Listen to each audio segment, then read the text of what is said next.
that it's 2001, 2 or 2008 all over again. In which case you get a false rally that goes on for a period of time and then it rolls over and has another whole set of lows. Those are the 50% sell-off style scenarios. I don't see that in the forward-looking data because I think it looks sharper and shorter than people expect, but that is a possibility. So it's really hard to call in these things, trying to pick lows and stuff is not easy because, many people got carried out in 2002. I remember it really well.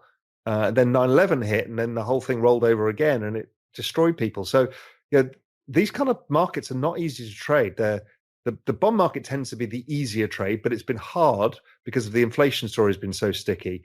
But when it gets easier, that's an easier place to make money. Yeah.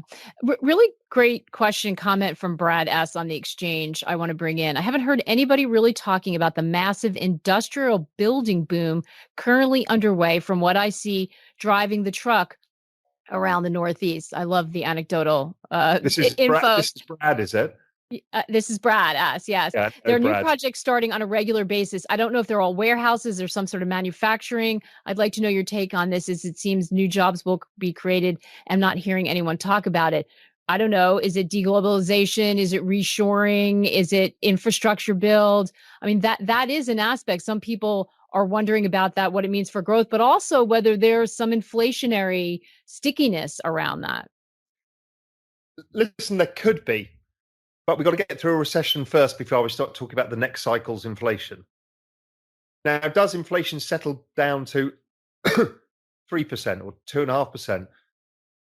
I don't know, but I do a chart of 5-year real rates, and they've been declining for 25 years now, and the trend rate of real rates is about -1%. But what Brad is seeing, and Brad has made some programs for us because he is incredibly smart and he's all day in his truck looking at observing the economic conditions of the United States on the ground, is definitely to do with onshoring. Manufacturing bases, supply lines are changing. I think it's temporarily good for jobs for construction, temporarily good for commodities because you need stuff to build stuff.